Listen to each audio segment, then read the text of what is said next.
എന്താ ആമപ്പാറയോ? ആമപ്പാറയിലേക്ക് കയറുകയായി. ഇത് ഒരു ഡിഫറെന്റ് എക്സ്പീരിയൻസ് ആണ്.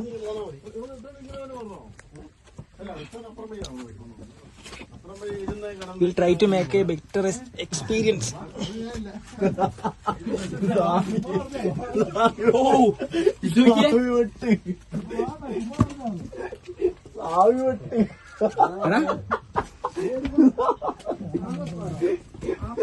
Amappara gap four small gap ആണ്. ബെറ്റർ എക്സ്പീരിയൻസ് ആണ്. എന്റെ ഫ്രണ്ടും ഉണ്ട് കൂടെ.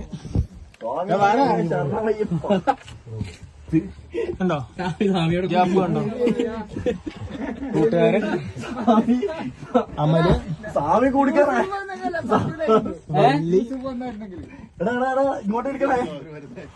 വരുന്നുണ്ട്. ഓക്കെ നടക്കടാ. ഒരു ചെറിയ എലിയാണോ?